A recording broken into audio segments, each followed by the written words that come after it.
이제 여러분과 패널 토론을 통해서 조금 더 열린 마음으로 이야기 나누는 시간을 좀 가져볼까 합니다. 좀 전에 주제 발표를 해주셨던 발표자 여러분들과 순환 경제와 그린 뉴딜에 관해서 다양한 이야기를 나눠보겠는데요. 저희가 앞서서 기조연설을 통해서 그 유럽 연합에서 함께 펼쳐지고 있는 뉴딜 정책에 대해서, 그린 뉴딜 정책에 대해서도 함께 살펴봤고요. 그리고 이후 세션 통해서 한국의 그린 뉴딜과 순환경제 사회에 대해서도 살펴봤습니다. 그 외에 이제 기업인들이 이렇게 변화하는 사회에서 어떤 주제로 내 기업을 끌고 갈 것인가 함께 생각해 볼 수 있는 시간들을 가져봤는데요. 그린 뉴딜 기반의 비즈니스 패러다임 전환이라든가 그린 뉴딜에서 찾는 순환경제 비즈니스 모델, 그리고 지속 가능한 라이프 사이클을 위한 새로운 비즈니스 모델, 이런 주제를 통해서 우리가 앞으로 어떻게 기업을 끌고 갈 것인가, 또는 이 사회에 어떻게 대응할 것인가에 대한 생각을 함께 해보게 됐습니다. 이제 여러분과 함께 발표자들 모시고 관련해서 궁금한 점도 얘기를 나눠보겠고요. 그리고 좀 더 다양한 의견들을 나눠보는 시간을 가져보겠습니다. 오늘 앞서 발표해 주신 5분의 발표자 여러분들과 그리고 이번 순서를 진행해 주실 좌장님 함께 모시고 얘기 나눠보겠습니다. 여러분 끝까지 함께 해주시고요. 포스트 코로나 시대를 준비하는 데 있어서 조금이나마 도움이 되는 시간을 여러분께서 직접 함께 만들어주시면 감사드리겠습니다. 이제 거의 다 준비가 됐습니다. 오늘 함께 진행을 해주실 좌장님, 허대식 교수님과 그리고 앞서 발표 주셨던 5분의 발표자 여러분들 무대 위로 모시겠습니다. 천천히 무대 위로 올라와 주십시오. 어서 오십시오. 네. 그리고 제가 올라오시면 한 분 한 분 또 소개 올리겠습니다. 어서 오십시오. 네. 앞쪽으로 모시겠습니다. 오늘 의미 있는 발표 함께 해주셨는데요. 좀 더 자세하게 의견을 나누면서 대응 방안을 모색해 보겠습니다. 귀한 시간을 내어주신 만큼 한 분 한 분 다시 한번 여러분께 소개를 해드리겠습니다. 먼저 오늘 패널 토의 좌장을 맡아서 진행해 주실 허대식 연세대학교 경영대학 교수님을 소개해드립니다. 그리고 앞서 발표를 해주셨습니다만 한 번 더 소개해드리겠습니다. 유종일 한국개발연구원 국제정책대학원 대학원장님이십니다. 김영률 한국바스프 주식회사 대표이사 회장님이십니다. 그리고 김익 스마트에코 주식회사 대표이사님이십니다. 김정빈 슈퍼빈 주식회사 대표십니다. 그리고 김민희 레미디 대표님 다시 한번 소개해드립니다. 그러면 저는 허대식 교수님께 마이크 넘겨드리겠습니다. 부탁드립니다. 안녕하세요. 지금 2시부터 시작해서 거의 3시간 반 이상 다들 앉아 계신 것 같은데요. 자리가 좀 비었는데 사실은 이 자리가 아마 제일 오늘의 하이라이트가 아닌가 싶습니다. 그리고 그래서 중간에 나중에 그 질문하는 세션들이 있는데 그때 부담 갖지 마시고 특히 여기 와 계신 분들을 오늘 아까 발표 들으셨겠지만 이분들이 이렇게 다 모이는 자리를 아마 가시기가 힘드실 겁니다. 그러니까 질문들 있으시면 준비하셨다가 나중에 기회가 되면 질문을 하시기 바랍니다. 저도 포스트 코로나 이후에 많은 변화들이 일어나고 있어서 특히 저희 분야 같은 경우는 이 글로벌 밸류 체인의 재개편이 이런 것들이 논의가 많이 되고 있는데 그 중에 하나 오늘 우리 이종일 원장님도 말씀하셨지만은 이 디지털 트랜스포메이션과 같이 함께 그린 트랜스포메이션이 또 새로운 화두로서 등장을 하고 있는 것 같습니다. 그래서 오늘 바로 이 순간이 이런 변화를 가져와야 되는 그런 중요한 순간이라고 말씀을 해주셨고 네 분의 기업 대표님께서 이 순환경제로 가는 것이 어떻게 가는 것이고 얼마나 중요한 것이고 어떻게 갈 수 있는지에 대한 로드맵까지 주셨기 때문에 아마도 어떤 경영대학에 가서도 이런 이 좋은 자리, 귀한 자리를 맞을 수 없을 것 같습니다. 그래서 너무 좋은 자리라고 생각이 들고요. 사실 오늘 이 주제를 보면서 제가 혹시 우리나라가 어느 정도 수준에 있나를 좀 확인해 보기 위해서 구글을 한번 해봤는데 물론 순환경제 국가 랭킹 이런 건 없습니다. 그런 건 없는데 보니까 이제 온실가스 배출 순위를 보니까 작년 말에 발표가 된 건데 2017년 기준으로 해서 우리나라가 세계 7위를 했습니다. 그래서 이런 거는 탑 10에 들으면 안 좋은 거잖아요. 근데 세계 7위를 했는데 더 저희들이 주목해야 되는 것은 지난 10년 동안에 우리나라는 한 22%가 올라갔고 우리가 자주 벤치마킹하는 나라들은 오히려 내려갔더라고요. 그래서 어떻게 보면 우리가 역행하고 있구나. 아까 우리 김익 대표님도 보여주셨지만 이 순환경제의 어떤 그런 상황을 보기 위해서 폐기물을 보니까 폐기물 같은 경우는 작년 기준으로 해서 한 10년 동안 한 30%가 늘어났습니다. 물론 이 재활용률 같은 경우는 한 1% 정도 늘어났고요. 그래서 사실 우리가 다른 산업 분야에서 다 추격을 해서 이제는 선도를 해 나가야 되는 산업까지 많이 와 있는 산업들이 있는데 이쪽 순환경제 같은 경우는 우리가 추격을 많이 해야 되겠구나 하는 그런 생각들이 들었습니다. 그래서 제가 오늘 패널들에게 부탁드리는 질문을 먼저 하나를 드리고 다 답변을 하시면 그리고 난 다음에 여러분들 가지고 계신 질문들을 받아서 진행하는 그런 방식으로 하려고 하는데요. 제가 조금 이렇게 앞부분에 좀 장황하게 설명을 드리는 이유 중에 하나는 제가 드리는 질문이 우리나라가 다른 경제 성장과 다른 산업의 발전도에 비해서 왜 순환경제라고 하는 로 전환하는 그런 측면에 있어서 우리 기업이나 우리 사회가 조금 늦은 것 같은, 왜 늦었는지, 또 이것도 추격을 해야 되는 거니까요. 혹시 그런 어떤 장애 요인이 있다면 그 장애 요인이 무엇이라고 생각하시는지를 좀 여쭤봤으면 좋겠습니다. 그래서 일단 이 패널들 토론하는 순서는 먼저 기업 현장에서 생산하고 제품을 판매하는 그 현장에 계신 분들한테 먼저 의견을 듣고요. 그리고 나서 좀 더 거시적인 측면에 가서는 우리 나중에 이제 유정희 원장님이 전체 어떤 그 진단해 주시는 식으로 그렇게 진행을 좀 하도록 하겠습니다. 그래서 제일 먼저는 이 순환경제를 선도하는 두 기업 대표님 나오셨는데 먼저 어떻게 두 분 대표님 중에 어떻게 편하신 분이 먼저 말씀을 해주시면 좋겠습니다. 네, 제가 먼저 총대를 매겠습니다. 네. 굉장히 이제 어려운 질문을 사실 해주셨는데 그러니까 간단하진 않지만 저는 그 문제는 사실 저희 그 국가의 어떤 경제 구조에 있다고 생각을 해요. 그러니까 대한민국은 산업 고도 성장기에 이제 재벌 대기업 중심의 성장을 해왔고 사실 기업들에게 이제 어느 순간에 옳은 기업 활동을 해라는 굉장히 총론적인 얘기로 기업의 행동을 움직일 수는 전 없다고 생각해요. 기업은 기본적으로 소비자에게 선택을 받기 위해서 제품을 만들고 서비스를 개선하고 프로세스를 리디자인하지 도덕적으로 옳은 걸 하기 위해서 기업이 움직이진 않거든요. 근데 대한민국의 많은 GDP를 창출하는 이제 가중치가 대기업군에 들어가 있고 대기업군은 굳이 다른 선택을 하지 않아도 그동안 이제 성장할 수 있었던, 그러니까 지금의 시스템과 지금의 어떤 속도감이나 그 산업 환경을 굳이 바꿀 동인이 없었던 거죠. 그런데 이제 만약에 뭐 극단적으로 이제 그렇게 특정 기업들이 경제 구조를 지배하는 지배력이 약한 나라들이랑 비교를 해보면 많은 작은 회사들이 좀 더 있었을 거고, 그런 회사들이 새로운 시도를 하고 그들이 만약에 이제 시장에서 선택을 받기 시작했다면, 소비자들에게 선택을 받기 시작했다면 조금 더 규모가 커도 선택받는 작은 기업의 역할론을 따라갔을 거예요. 근데 우리나라는 아직 그런 모습이 있어 오지 않았고 소비자도 사실 선택지가 많이 제한돼 있었을 거고요.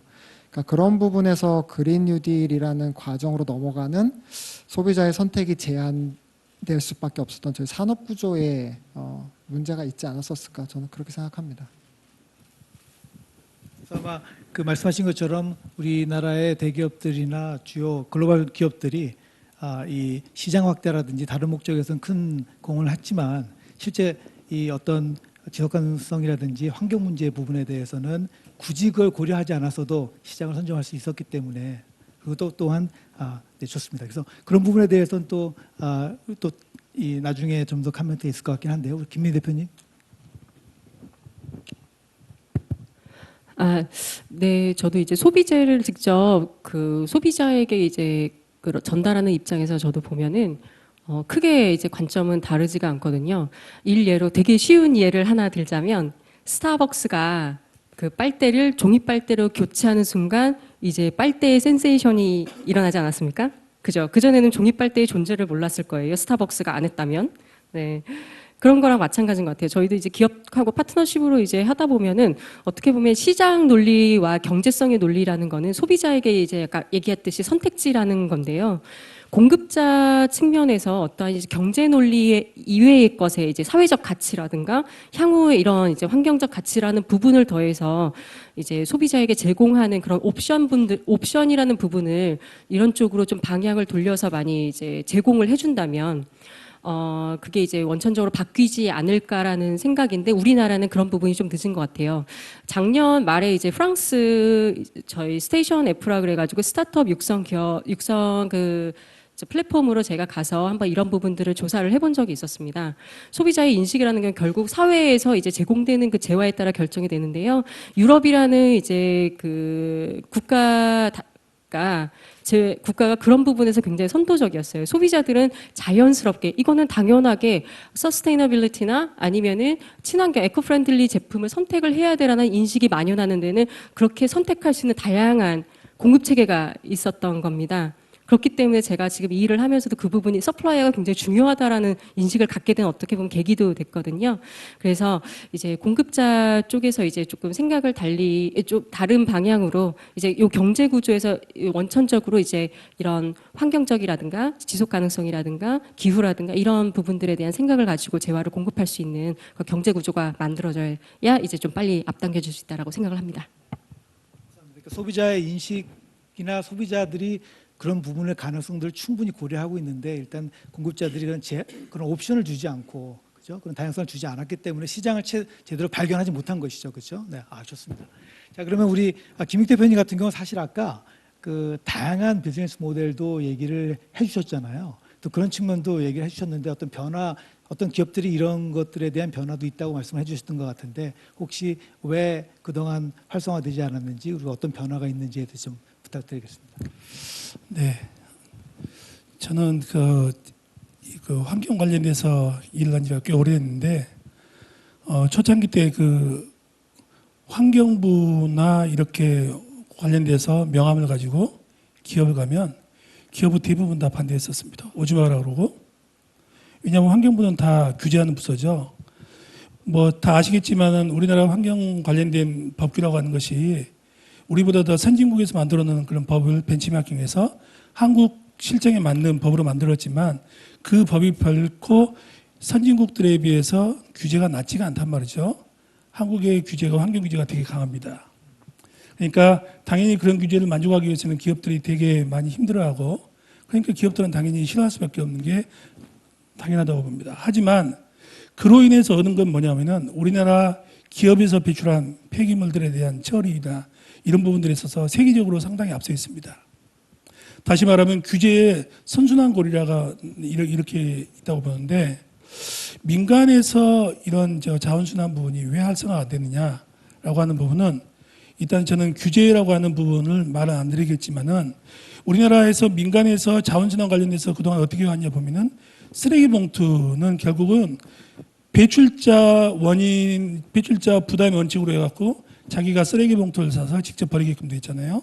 그러니까 거기에다가 조금이나마 더 우겨 넣어서 이렇게 해왔었는데 니네가 비용을 대라라고 하는 그런 정책만 펴왔지 니네가 쓰레기를 줄이거나 자원순환했을 경우에 어떠한 인센티브를 줄 거야 라고 하는 부분들은 그동안에 그렇게 많지가 않았었습니다. 그래서 이제는 조금 패러다임을 바꿔서 국민들이 자원순환에 동참할 수 있게끔 인센티브를 주고 뭔가 국민적인 캠페인을 만들어가면은 우리 국민들은 제가 볼 때 상당히 앞서 있는 국민들이기 때문에 얼마든지 가능할 수 있지 않나 하는 생각을 해봅니다. 그런 면에서 방금 말씀드렸던 것처럼 비용적인 부분보다는 인센티브적인 측면으로 그 다음에 국민들에 대한 어떤 캠페인적인 측면으로 우리 국민들이 환경 보전을 한다라고 하는 이런 당위성이 있다 그러면은 적극적으로 참여하십니다. 제가 과거에 유한 킴벌리하고 같이 그 노원구하고 해갖고 애들 기저귀 폐기저귀를 수거하는 것을 한번 해봤는데요. 기저귀를 어디서 수거할 건가? 수거의 거점 지역을 어린이집으로 했었습니다. 그래서 엄마가 애들을 어린이를 손잡고 어린이집을 데려올 때 그 기저귀를 가지고 와서 어차피 애 있는 집들은 한 이틀이나 3일 정도 되면 기저귀 봉투가 꽉 찹니다. 그러지 말고 유치원에다가 기저귀를 버릴 수 있는 수거 장소를 만들어 두면은 잘 버릴 수 있겠다 싶어서 했더니 동참률이 엄청나게 높습니다. 그래서 왜 이렇게 동참하느냐라고 했더니 이유는 하나입니다. 우리 애들한테 환경에 대한 교육을 시키는데 이거보다 더 좋은 모델이 없다. 다시 말하면 우리 국민들은 환경에 대한 당위성이 있다 그러면 얼마든지 캠페인에 참여할 수 있다고 봅니다. 그러한 캠페인을 만들고 거기에 참여할 때 인센티브를 주는 이러한 정책을 펴면은 민간에서 자원순환은 얼마든지 가능하다 이렇게 봅니다. 세 분의 말씀이 어느 한 가지 방향으로 공통점으로 가고 있다고 느껴지는데요. 아마 모두 그렇게 지시는 것 같은데, 이게 기업의 문제라기보다는 어떻게 보면은 시장에 우리 시민들이 다 그런 니드를 가지고 있는데 그 니드를 기업들이 발견하지 못하고 기회를 주지 않은 부분들이 많이 있다라고 보시는 것 같아요. 그래서 충분히 시장을 모빌라이즈 할 수가 있고 그거를 모빌라이즈 해서 이런 시장을 만들어낼 수 있는 그 방법들이나 그 아이디어 같은 것들을 앞으로 좀 더 고민을 해봐야 되겠다는 생각이 듭니다. 근데 너무 좋은 아이디어를 주셨는데 제가 우리 기업 대표님들 중에서 김영일 대표님 좀 마지막으로 이 부탁을 드리는 이유가 뭐였냐면 BASF는 사실은 이 석유화학 쪽에 계신 분들이 아주 많이 알고 있고 저한테도 예전에 다른 어떤 강의를 갔다가 그런 분들이 말씀하셨는데 그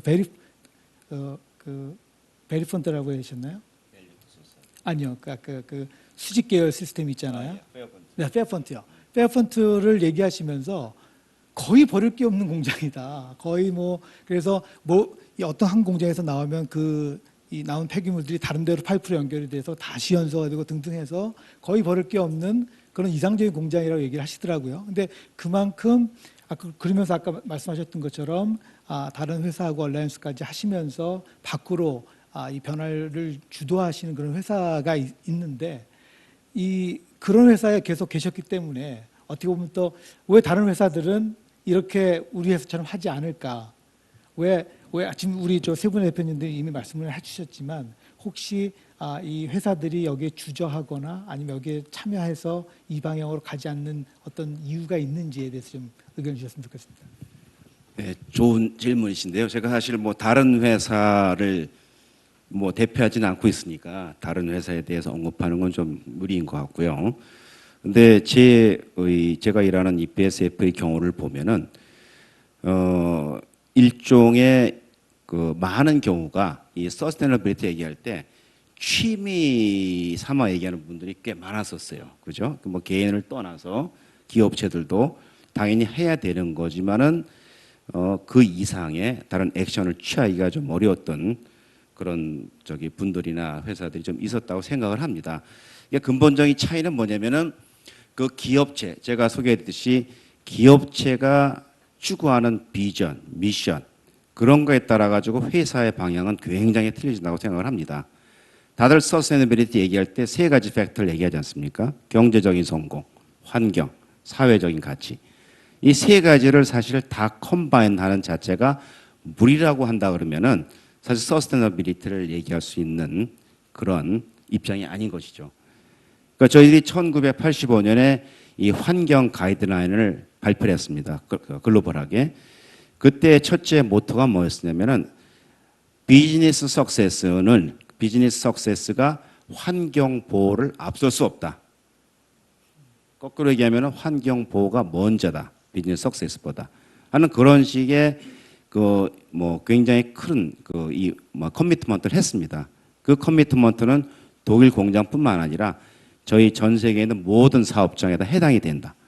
딱 그렇게 했어요. 그러면 거기서 말로만 끝나는 게 되면 안 되겠죠, 그죠? 거기에 따르는 액션 플랜이 쭉 나오게 되는 것이죠. 그리고 실행을 하도록 이 탑 매니저먼트부터 이 다른 분들까지 모든 사람들한테 캐스케이딩 되게 계속 트레이닝을 하고 교육을 하고 그리고 거기에 대해서 다시 또 재교육을 하고 이런 식의 반복되는 과정을 거치면서 환경이라고 하는 것, 서스테너빌리티라는 게 항상 저희 회사의 모든 직원들이 일종의 헤빗으로 가질 수 있는 그런 상태까지 돼야지 제 생각에는 궁극적으로 성공을 했다고 생각을 합니다. 다만 그렇게 못하시는 그 기업체들 같은 경우는 제 생각에는 그렇습니다. 같은 기업하는 분으로서 입장에서는 다들 하고 싶어 할 거예요. 그죠? 그런데 간혹 뭘 해야 되는지 어떻게 해야 되는지 그런 것들을 모를 수가 있습니다. 그죠? 그래서 저희들이 이제 추구하는 바는 이러저러한 이 밸류 체인에 존재하는 모든 스테이크홀더들을 한꺼번에 같이 일할 수 있는 얼라이언스를 만든다거나 아니면 어소시에이션을 만들면서 서로 벤치마킹하고 모르는 거 있으면 또 가르쳐 드리고 그죠? 그러니까 저희들이 추구하는 바는 그렇게 함으로써 뭐 제가 있는 이 화학 산업의 수준을 한 단계 더 끌어올릴 수 있는 그런 노력을 저희 BSF는 마다하지 않고 있다는 걸 또 말씀을 좀 드리고 싶고요. 그렇다고 뭐 저희들이 완벽한 건 아닙니다. 그죠? 완벽하진 않지만은 저희들이 알고 있는 것들 같이 쉐어를 해드리고 그리고 뭐 어떤 뭐 다른 뭐 도움이 필요하다면은 저희가 할 수 있는 한에서 할 수 있는 그런 선의의 의지는 항상 갖고 있습니다. 그게 이제 그 저희들이 할 수 있는 내용이라고 말씀을 드리고 싶습니다. 그리고 예, 그동안에 그 이런 뭐 환경, 제품, 그다음에 순환경제가 좀 늦어졌던 이유를 교수님께서 여쭤보셨는데 제 개인적인 생각은 그렇습니다. 사실 누구한테 손가락할 문제는 아닌 것 같아요. 우리 모두의 문제였던 것 같습니다. 예를 들어 가지고 한 20년 전인가요? 이 생분해성 문제가 많이 나왔지 않습니까? 그러니까 샴푸, 뭐 그다음에 뭐 이 바디 클린저, 뭐 세탁 세제. 그때 다들 썰배했습니다. 기업체에서. LG도 하고 애경도 하고 다 했어요. 그 소비자들한테 물었습니다. 환경, 생분해도가 되는 제품을 하면은 사겠느냐? 아주 압도적인 소비자들의 그 반응은 사겠습니다. 가격이 비싸서 사겠습니다. 그런데 아까 누가 그러셨죠? 우리 김 대표님이 그죠? 이게 현실은 틀립니다. 그죠? 불행하게도 이게 정말 냉혹한 현실이에요. 서울베이 결과는 나오지만은 실제로 마트에서 그런 제품을 사가는 비율은 그렇게 높지가 않습니다. 근데 제가 뭐 그 현실을 탓하는 게 아니고요. 결코 이 소비자가 선택을 안 한다고 하더라도 그 기업, 그 인더스트리를 이끌고 가고 있는 선도적인 기업들이 있지 않습니까? 거기서 좌절하면 안 된다는 거죠. 분명히 현실을 인지를 하고 그리고 본인이 생각하고 있는 정말 이 인류를 생각하는 마음이 있다 그러면은 선도적인 투자나 선도적인 캠페인을 이 밸류체인의 끝단에 있는 제조업체들이나 완제품 업체들이 끌고 갈 수 있는 것도 하나의 방법이라고 생각을 합니다. 뭐 쉬운 얘기는 아닙니다, 사실 그죠? 많은 비용과 많은 시간이 필요한 거죠. 그러니까 말씀드린 대로 기업체의 일종의 철학적인 그런 판단 그리고 그 판단에 근거한 탑 매니지먼트의 확실한 커미트먼트 그런 것들이 꼭 필요한 과정이라고 생각을 합니다. 제 생각에는 한국은 뭐 대부분이 뭐 큰 그 재벌 기업들 특히 이제 그 최원맨 회장님들의 영향이 상당히 있으니까 그분들 같은 경우에 그런 마인드만 있다면은 충분히 가능할 수 있다고 생각합니다. 그리고 제가 말씀 중에 SK를 여러 번 말씀을 드렸는데 SK의 그 최태현 회장님이 그런 마인드를 많이 보여주시고 또 실제로 행하고 계십니다. 그러니까 다시 말해서 가능하다는 얘기죠, 그죠? 그렇습니다. 예, 감사합니다. 지금 여러 가지 말씀해 주셨는데 제가 두 가지가 되게 마음에 울렸던 것 중에 하나가 이 경영학 중에서 마케팅 하시는 분들이 이 실험을 되게 많이 합니다. 그래서 아까 말씀하신 것처럼 어떤 제품을 친환경 제품이 있고 그렇지 않은 제품을 비교해서 얼마 이런 가격을 매긴다면 사시겠냐 그랬을 때 산다는 것이 거의 우리나라뿐만 아니라 해외도 다 많이 나와요. 근데 실제 이분들이 사느냐는 그래서 이제 say와 pay의 차이가 상당히 간격이 크다. 그러면서 그분들 연구 결과는 결국에는 친환경성만으로는 시장에서는 승부하기 힘들다. 아까 우리 두 분 대표님이 말씀하셨던 것처럼 결국에는 고객들한테 전체 가성비를 만들어줄 수 있도록 가격과 그다음 기타 다른 어떤 이 베네핏을 줘야 된다는 얘기를 하시는데 말씀하신 것처럼 어려운 과정이죠. 그리고 또 한 가지 말씀하신 것 중에 제가 아까도 사실은 그 프레젠테이션 자료를 보고서 제가 그걸 보긴 봤었는데 트리플 바텀 라인이라 해서 많은 기업들이 얘기를 하지 않습니까? 그래서 기업들은 이 보통 3P라 그래서 planet, 뭐 people 그리고 profit 세 개를 다 추구해야 된다라고 얘기를 하는데 대부분의 기업들이 세 개를 얘기를 하지만 프라이어티로 밖으로는 얘기를 잘 안 하세요. 이 셋 중에 뭐가 제일 중요한지. 근데 어떤 의사결정을 할 때는 프라이어티를 정해줘야 되잖아요. 대부분의 우리나라 기업들은 당연히 이제 프로핏이 우선이고 나머지 두 개는 컴플라이언스 수준인 거죠. 그래서 저희들도 이제 약간 반성하는 것 중에 하나가 뭐냐면 서스테이너빌리티 리스크 매니지먼트라고 얘기를 하지. 서스테이너빌리티가 기업의 목적으로 와 있는 경우가 흔하지는 않습니다. 그래서 저도 한 20년 동안 뭐 서스테이너빌리티 리스크 매니지먼트 어떻게 할 거냐를 강의했었었는데 지금 말씀하신 것처럼 이 BASF 같은 경우는 아예 85년에 이 프라이어티를 인바이러먼트를 먼저 아까도 프레젠테이션 볼 보니까 인바이러먼트 먼저 오고 그다음에 소사이어티가 오고 그다음에 이제 비즈니스가 오더라고요. 그래서 그렇게 프라이어티를 정해주는 것이 사실은 직원 내에 문화로 자리 잡을 수 있는 큰 그 움직임이 아니었나 생각이 드는데 역시 쉽지는 않은 그런 의사결정을 생각이 듭니다. 감사합니다. 그리고 사실 얘기를 많이 들으셨는데 아까 유정일 원장님도 그런 말씀하셨잖아요. 이게 전부 어느 정도 먹고 살만하면 하니까 이게 우리가 이제 문제가 되고 이제 하는 것 같다는 말씀을 해주셨던 것 같은데 종합적으로 하여튼 좀 거시적인 측면에서도 정부 정책이나 환경 측면에서 이 순환경제로 전환이 좀 늦어지는 그런 배경을 좀 설명 부탁드리겠습니다. 여기 기업인들 얘기 제가 참 흥미진진하게 들었습니다.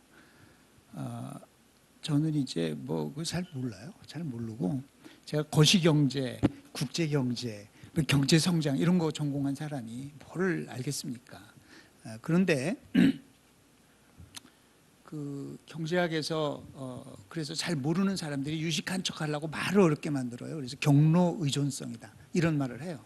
그래서 저는 그런 말 하는 거 싫어하기 때문에 제가 더 쉽게 성공의 함정이다. 옛날에 해서 뭐가 잘 됐으면 그게 버릇이 돼가지고 그걸 바꾸기가 참 어려워집니다. 우리 어떤 대통령께서 내가 해봐서 아는데 이런 말을 입에 달고 살았는데 세상이 많이 변하는데 계속 그런 식으로 생각하고 있으면 망하는 길이 됩니다. 우리가 이제 다 얘기하셨지만 우리가 60, 70년대에 저임금 노동을 경쟁력으로 해가지고 이런 제조업을 막 일으키면서 에너지 다소비 산업을 만들었고 그러다 보니까 막 보조금을 줘가지고 에너지를 싸게 공급하는 특히 산업용 전기값 같은 거는 엄청나게 싸게 했잖아요. 그래서 세상에 염전을 전기로 말리는 이런 일을 하게 됐단 말이죠. 그렇게 되다 보니까 여기서부터 바꾼다고 하는 게 엄두가 안 나는 거예요. 좀 바꾸려고 하면은 기존에 또 그렇게 거기에 의존하고 있는 그 업체나 이런 데서 막 반대하고 하다 보니까 이게 이제 너무 뒤처져 버렸는데 사실은 소비자도 바뀌어야 되고 기업도 바뀌어야 되고 정부도 바뀌어야 되고 다 바뀌어야 됩니다. 소비자 지금 방금 우리 교수님도 말씀하셨지만은 우리나라 소비자들이요 좋은 생각을 하고 실천을 하는 분들도 많이 계시기는 하지만 우리 문화가 뭐를 빨리 바꾸는 거는 좋은데 그냥 뭐든지 빨리빨리 그게 하나 더 가면은 빨리 하기 위해서 대충 그 다음에 그렇게 해서 많이 하고 싸구려로 하고 그렇게 돼서 집 같은 것도 우리는 20년 30년 되면은 헐고 다시 짓고 유럽에 가보면은 집이 300년 400년이 됐잖아요. 그런데 먹는 것도 뭐 무슨 그렇게 안전하지 않은 무슨 식품이다 어쩌고 하는데 그런 게 왜 자꾸 시장에 돌아갑니까? 자꾸 싼 거 많이 먹으면 별로 건강에도 안 좋거든요. 비싼 거 조금 먹어라. 그런데 고급 소비로 가야 되는데 너무 이게 그런 게 많이 돼 있고 기업들도 의식 전환이 아까 이제 SK 케이스 같은 걸 얘기했는데 아직은 매우 예외적이죠. 그리고 사실은 부끄러운 거예요. 대한민국 경제가 세계 10위 규모라고 하고 G7에 초청받았다고 어쩌고 하면서 어떻게 RE100 선언한 기업이 단 하나도 없습니까? 그것이 사실은 현실에 굉장히 낙후되어 있는 거예요. 자, 그러면 이들이 다 바뀌어야 됩니다. 바뀌어야 되는데 놀랍죠.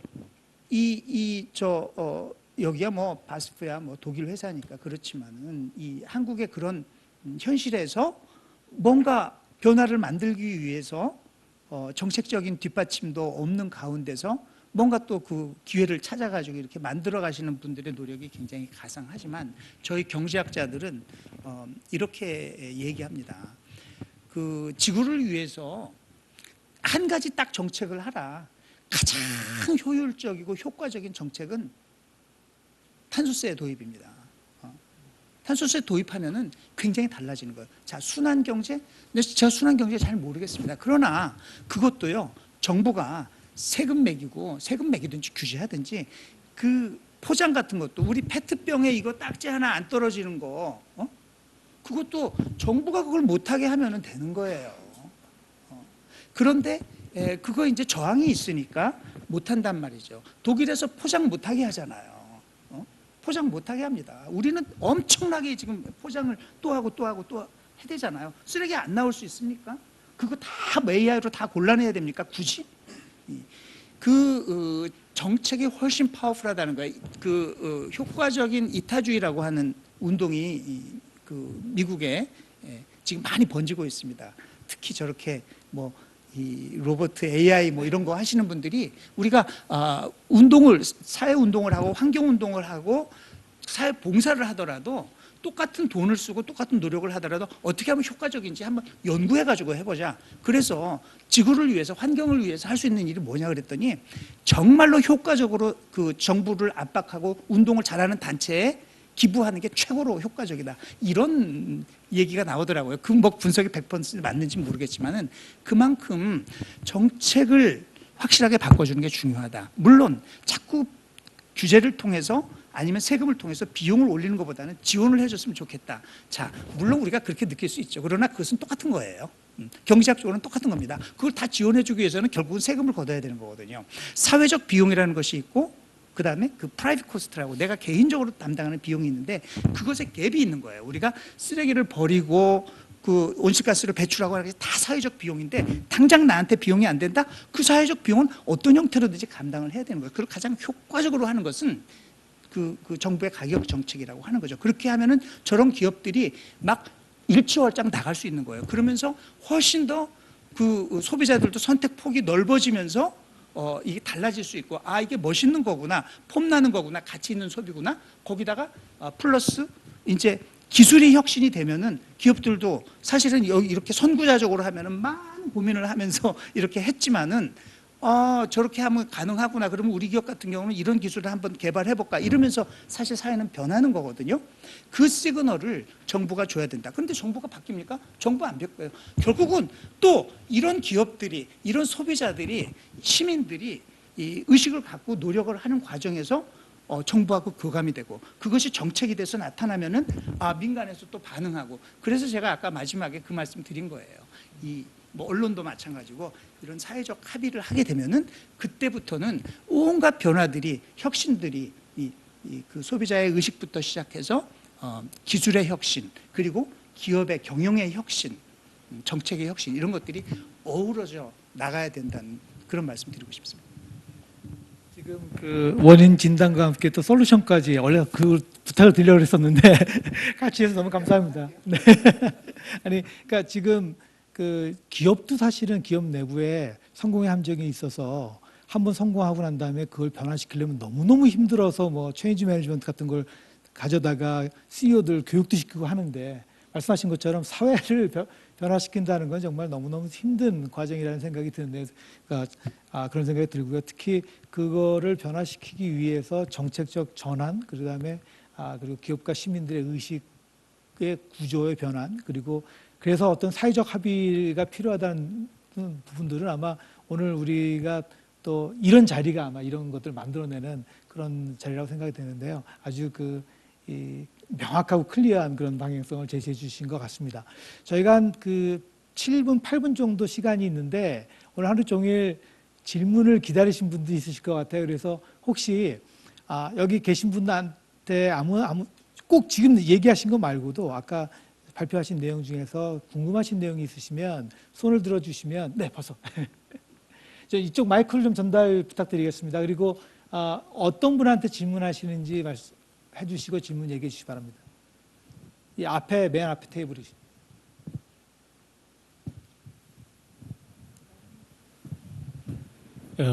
말씀 잘 들었습니다. 저는 그 웰캐리어 박준국이라고 합니다. 저도 이제 그 순환경제, 에너지 순환경제에 대해서 열회수형 환기 장치라고 해서 제가 개발을 하고 지금 양산을 준비 중에 있는데 세계 수준이 한 70% 되는데 제가 96% 이상 기술을 개발해 놨습니다. 해놨는데 오늘 뭐 기후하고 에너지 회의라 그래서 그런 에너지 쪽 얘기를 좀 있을 줄 알았는데 없더라고요. 그런데 저는 코로나 이후에 말씀하신 분들하고 좀 관계없는 얘기인데 코로나 이후에 정말 우리가 필요한 거는 이후에 지금 전염력도 10배 이상 강해지고 치사율도 더 세지는 자꾸 변종이 나온다 하면서 지금 얘기를 하고 있거든요. 그러면은 우리가 살아야 되는데 정말 살아야 하는 방법이 뭘까? 지금 여기 있는 환기 시스템도 보시면은 위에서 나오고 위로 올라갑니다. 그럼 여기서 내부적으로 정말 여기도 순환하는 그 환기 시스템인데 그것도 에너지를 아끼기 위해서 바깥으로 배출하고 들어오는 게 아니고 이 안에서 돌고 있어요. 보시면은 공전시설에서 그러면은 계속 이렇게 나쁜 공기만 계속 순환시키고 있거든요. 이거를 전체 정말 그 클린룸 형태로 바꿔줘야 우리가 앞으로 살 수가 있습니다. 그게 뉴딜의 정책에도 반영이 되게 되고 그린 뉴딜에도 반영이 돼야 되는데 반영이 안 되고 있어요. 우리가 콜레라가 걸리면은 물 나쁘다 그러면은 깨끗한 물 먹어라 끓여 먹어라 하잖아요. 근데 지금 공기가 나쁘다 하면서 밀집 시설에 환기 시설이 안 좋으니까 위험 시설로만 지정을 하고 거기에 공기 관리는 어떻게 해줘야 된다는 처방은 안 하고 있습니다. 정말 안 하고 있습니다. 그러면은 앞으로 우리가 살고 있다는 지하철도 바꿔야 되고 전체적인 다중시설의 이거 환기 시스템을 싹 바꿔줘야 우리가 살 수가 있는 거예요. 그거를 뉴딜이나 그린 뉴딜에서 좀 언급을 해주시면 좋겠고요. 아까 폐기물 관련해서 말씀하셨는데 정말 우리 집사람 열심히 폐기물 정리를 하거든요. 라벨도 띄고 막 다 해놓는데 가져가서 처리하는 것 제가 들어보니까 깜짝 놀랐어요. 그냥 쓰레기장으로 간다 이게요. 그거를 정책당국에서는 정말 깨끗한 거는 깨끗한 대로 다 처리할 수 있도록 정말 수법인 존경스럽습니다. 그 처리할 수 있도록 해주는 정책도 만들어져야 되고 그렇게 해줘야 되는데 그걸 안 하고 있더라고요. 그런데 저는 정말 그런 거를 좀 바로잡으면 생각하고 정말 우리가 살기 위해서는 환기를 바꿔줘야 됩니다. 여기 안 그러면 다음에 2, 3 코로나 오면은 정말 다 죽는다는 생각을 하셔야 됩니다. 그리고 우한에처럼 생물학 테러, 정말 테러 무기로 활용할 수 있다는 것을 가정을 하신다 하면은 정말 이거는 심각하게 이런 고민을 좀 다 같이 해주셔야 됩니다. 제가 그거 잠깐 말씀을 드리겠습니다. 제가 내일 오전에 생활방역위원회 회의가 있어서 갈 텐데요. 제가 생활방역위원회에서 사실은 그 문제를 얘기를 했었습니다. 환기 문제를. 왜냐하면 등교를 할지 학생들 등교 여부에 대해서 이제 논의를 하는데 무엇보다도 올 여름 엄청 더울 거라고 하는데 이미 벌써 이렇게 더운데 교육부에서 그 환기하고 에어컨디셔닝하고 이걸 어떻게 할 건지 해서 지금 제가 지난번 회의를 빠져가지고 지침이 정확하게 어떻게 되는지 모르겠는데 처음 교육부에서 만든 지침은 뭐냐면은 문을 3분의 1 정도 열어놓고 에어컨을 좀 세게 튼다 이거였어요. 그렇게 하니까 야 이게 그게 말이 됩니까? 어쨌든 그래가지고 많은 논란이 있었고 그래서 저는 여기 임춘태 원장님하고 혹시 잘 아시죠? 나눴습니다. 그러신가요? 저는 이제 뭐 제가 잘 모르는데 지금 바빠서 먼저 가셨는데 에너지 기술 평가 연구원장님께서 저를 교육을 시켜가지고 이런 열회수형 환기 장치를 도입을 하면 우리 학생들을 위해서도 또 방역과 그 공부를 위해서 그런 것이 꼭 필요하겠구나라고 이제 제가 얘기를 했었는데 보니까 뭐 여러 기술적으로 이런저런 뭐 문제 제기하는 부분도 있고 그래서 보니까 관계자들한테 좀 전문가들이 충분히 검토해서 그것은 적극적으로 도입하는 지금 당장이 아니더라도 겨울에 또 난방도 있고 계속 이렇게 말씀하신 대로 문제가 되기 때문에 이 부분은 계속 푸시를 해서 좋은 어떤 기술적 솔루션이 되고 가격 조건이 되면은 많이 보급할 수 있는 방향으로 노력을 하려고 생각하고 있습니다. 네, 우리 이 사장님. 저는 김익 대표님께 간단한 질문 김영률 대표님께 한두 가지 질문을 드리겠습니다. 질문하기 전에 오늘 그 젊은 그 영 비즈니스들 너무 멋집니다. 제가 들으면서 아, 우리나라 미래에 희망이 있구나 그런 생각이 들어서 굉장히 기분 좋게 들었고요. 분명히 많은 난관들을 앞으로 만나실 텐데 그 꿈을 잃지 말고 끝까지 잘 버텨주시기를 진짜 바랍니다. 아주 멋진 그 내용들을 들었습니다. 김익 대표님 말씀하신 중에 소비자의 그 뭐라 그럴까 교육이 필요하다 그런 말씀에 굉장히 저도 동감을 하고요. 아까 그 친환경 그 프리미엄이 전혀 설명이 없어서 너무 아쉬웠습니다. 근데 말씀하시는 중에 2005년부터 그게 시작이 됐다고 말씀하셨는데 사실은 92년부터 시작됐습니다. 이름이 조금 달라졌지만 환경 마크 제도인가 그렇게 해서 92년에 시작하다가 2005년에 그 친환경 그 표지로 됐는데 간단한 질문은 뭐냐 하면 그 프리미엄을 설명을 해서 좀 더 소비자가 참여를 하도록 아까 세 가지 제품의 안전, 기후변화 또 하나가 뭐가 있었어요? 그걸 자원순환. 아, 순환경제니까 자원순환. 오케이. 네, 그게 궁금했고요. 김영률 대표님은 바스프가 저는 그렇게 잘하는 기업인지 참 몰랐거든요. 오늘 좀 감탄을 하면서 들었고요. 근데 이제 문제는 1800몇 년도에 설립이 된 회사가 처음부터 그러진 않았을 거라고 보고 언제 CEO가 그 비즈니스 석세스가 환경을 보호하는 걸 앞설 수 없다. 그렇게 디클레어 한 게 언제쯤인지 그 다음에 어떻게 그렇게 됐는지 왜냐하면 기업의 속성은 이윤 창출이거든요. 물론 지금은 굉장히 훌륭한 기업인들이 있어요. 저도 최근에 파타고니아인가 뭐 그런 어떤 브랜드가 제품 생산 뭐 유통 모든 거에 레코드가 다 돼서 우리 지구에 피해를 끼치지 않게 하는 그런 철학을 가진 젊은 비즈니스들도 많지만 많은 기업은 우선이 이윤 창출인데 어쩌다가 그렇게 환경 소사이티 그다음에 비즈니스를 하시게 됐는지 그게 궁금합니다. 그 이유는 왜냐하면 이 기후변화 쪽에서 파리 협정이 체결이 되면서 이젠 모든 나라가 다 온실가스를 줄여야 되거든요. 그게 15년에 채택이 됐을 때 전 세계가 막 환호를 했어요. 뭐 오바마도 제프리 sak스도 다 환호를 하면서 영국의 그 기후 경제학자 니콜라스 스턴경이 뭐라 그랬냐면 이 신기후 체제가 발동이 되면 그게 이제 내년입니다. 전 세계 GDP의 몇 퍼센트, 제 기억에 2%인지 3% 정도 규모의 시장이 생긴다. 그러니까 빨리 그 비즈니스에 뛰어들어야 너희에게 기회가 생긴다. 거긴 신재생 에너지 에피션시 올리는 것, 그다음에 가난한 개발도상 국가들이 적응할 수 있도록 도와주는 것.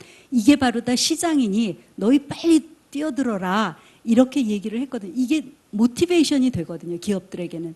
그러니까 그런 어떤 규제나 또는 어떤 미래를 보는 모티베이션이 강하지 않으면 기업이 그렇게 움직이기가 쉽지 않을 텐데 저는 바스프가 정말 굉장히 궁금했습니다. 감사합니다. 많은 칭찬을 해주셔서 정말 감사드리고요. 저희 BSF가 말씀드린 대로 1885죠. 1885에 창립이 됐습니다. 그러니까 벌써 이제 한 155년 된 역사를 갖고 있습니다. 말씀드릴 것도 없이 이 155년 동안에 많은 시행착오와 또 거기서 배운 레슨을 가고 또 다시 또 개선을 시키고 그런 과정을 많이 거쳐왔습니다. 실제로 그죠? 더군다나 이 화학 케미칼이라는 것이 항상 그 피지컬 프로퍼티가 항상 좋은 것만 있는 게 아니거든요. 그럼 이러저러한 사고도 많이 날 수가 있는 거죠. 그러니까 실제로 그래서 저희들 항상 그 얘기할 때 we never compromise safety. 항상 safety first입니다. 그러니까 그것도 이제 말씀드린 대로 말만 해서 되는 게 아니지 않습니까? 그러니까 항상 세이프티에 대한 그 중요성을 윗사람부터 아래까지 다 강조를 하고 교육을 시키고 그죠? 그리고 거기에 맞는 투자를 계속 지속적으로 하고 있고 그런 그 이유가 말씀드린 대로 예전에 많은 사고가 있었기 때문에 다시 또 반복하지 않기 위해서 그렇게 투자를 하고 있고 교육을 하고 있습니다. 그리고 또 중요한 것은 신념이 좀 필요한 것 같습니다. 이 세이프티라는 것은 간혹 그렇게 농담 삼아 얘기하지 않습니까? 아무리 노력해도 사고는 방지할 수가 없다. 저희는 그렇게 생각을 안 하거든요. 노력을 하면 사고를 방지할 수 있다. 물론 완벽하진 않겠죠, 그죠? 하지만 그런 신념이 있어야만 무사고가 가능하다고 저희도 생각을 합니다. 그리고 이 환경에 대한 얘기도 뭐 마찬가지죠. 뭐 저희들이 그 초기에 사업에 많은 성공을 거뒀던 것이 염료였습니다. 뭐 장관님도 지금도 여전히 청바지 입으실 거 아닙니까, 그죠? 그러니까 청바지에 들어가는 염료가 이게 저희들이 만들었습니다. 인디고 블루라고 하는 제품인데 워낙은 이 인디고 블루는 천연에서 나오는 염료를 추출해야 되는데 워낙 이 청바지가 수요가 많이 팔리고 하니까 염료 수요도 많아진 거죠. 그다음부터는 천연 염료 구하기가 하늘의 별 따기가 되어버렸습니다. 그러니까 비싸고 하니까 뭐 소비자들이 싫어하겠죠. 그러니까 저희들이 합성 염료를 만들었습니다. 인디고 블루. 그래서 그걸 가지고서 굉장히 성공을 거뒀습니다. 그런데 여러분 아시다시피 이 텍스타일 쪽 인더스트리가 또 많은 또 이런저런 공해적인 요소가 많았지 않습니까? 왜? 그러니까 그런 것들을 저희들이 알고 그런 시행착오를 다시 또 겪지 말자고 해서 말씀드린 더 환경에 대한 포커스를 엄청나게 많이 하게 된 거죠. 그러니까 마찬가지로 사회적인 책무를 저희들이 느끼고 그죠? 그 책무를 느낀과 동시에 원인을 가능하면 없애버리고 만약에 그것을 개선시킬 수 있는 방법이 있다면은 거기에 대해서 직접적으로 투자를 하고 그러니까 과감한 투자를 하게 되는 거죠. 그리고 정말 그 원인을 저희들이 해결을 못하겠다면은 그 제품을 없애버리는 그런 식의 이 선순환 구조를 갖고 있습니다. 그러니까 이제 말씀드린 1985년에 이 환경 가이드라인을 만든 것도 그런 것들을 다 집대성해서 저희들이 일종의 회사 강령으로 만들어 놨고 그리고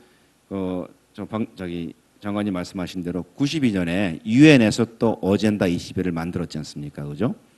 그러니까 저희들은 나름대로 추구를 해왔었는데 이 유엔 같은 공식적인 기구에서 정말 글로벌 어젠다도 만들어주면은 저희들 입장에서는 굉장히 좋죠. 가장 베이스라인을 깔아주는 어젠다가 될 수가 있지 않습니까? 그런 것들 충실히 이행을 하면서 더 나아가서 저희도 더 할 수 있는 것들은 더 하는 그런 식의 이 매니지먼트 스타일이 예전부터 정착이 돼 있습니다. 그리고 또 하나 중요한 것은 이 저희 같은 이제 글로벌 기업, 물론 한국에도 많은 글로벌 기업이 있긴 하지만은 이 말씀하신 대로 컴플라이언스가 있지 않습니까, 그죠? 요만큼의 세이빙을 위해서 지켜야 될 걸 안 지킬 경우는 실제로 요만큼의 세이빙보다 훨씬 많은 걸 잃어버릴 수가 있지 않습니까? 그런 것들도 저희들도 항상 염두에 두고 가능하면은 그런 것들을 미리 파악을 하고 그다음에 알면은 없애는 그런 정책을 지금까지 계속 견지를 하고 있습니다. 네, 감사합니다. 거의 다 시간이 됐는데 한 1분만 우리 김 대표님. 저 조금 전에 장관님께서 그 소비자 교육에 대해서 공감하신다고 말씀하셨는데요. 제가 최근에 그 환경 교육에 대해서 어떤 세미나에서 공감했던 내용인데요. 중앙대학교 김두리 교수님께서 독일 교육에 대해서 이야기를 하셨는데요. 네, 중앙대학교 김두리 교수님께서 독일 교육에 대해서 이야기했는데 그 중에 하나가 뭐냐면은 독일의 환경 교육을 이야기했습니다. 독일 환경 교육의 핵심은 불필요하게 과소비하는 것에 대해서 창피하게 여기게끔 교육을 시킨답니다. 저는 그 말에 깜짝 놀랐습니다. 바로 그 부분이 독일의 환경 정책의 힘이라고 저는 생각합니다. 네, 이상입니다. 오늘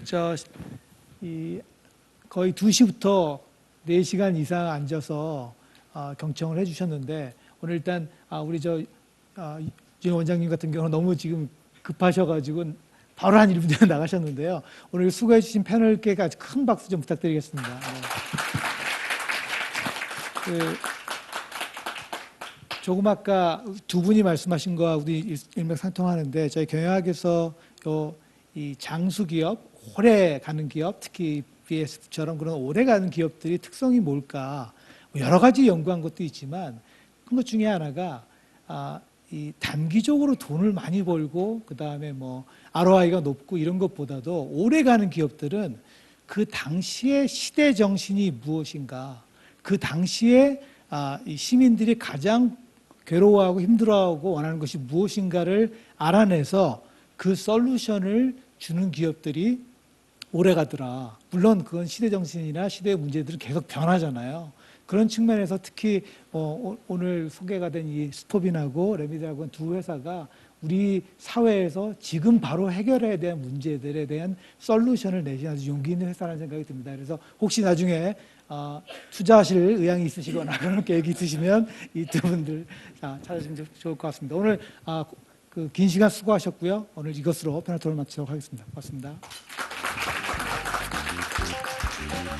네, 진행에 애써주신 허대식 교수님께도 진심으로 감사 인사드리겠습니다. 그야말로 말씀해주신 대로 성공의 함정에 빠지지 않고 포스트 코로나 시대 보다 친환경적으로 지금까지보다 훨씬 더 발전된 삶을 만들어가기 위한 대응책을 함께 나누는 자리였습니다. 끝까지 자리해주신 여러분께 진심으로 감사 인사드리겠고요. 서울기후에너지회의 2020 준비된 세션 모두 다 마무리 짓겠습니다. 오늘 발표 자료 궁금하신 분들께서는 이번 행사 홈페이지 내에 자료실의 연구보고서 카테고리를 통해서 다운로드 받으시면 함께 하실 수가 있겠습니다. 다시 한번 어려운 가운데서도 함께 해주신 여러분께 진심으로 감사 인사드리면서 내년에는 더욱더 알찬 내용으로 여러분 찾아뵐 것을 약속드리겠습니다. 함께 해주신 여러분 고맙습니다.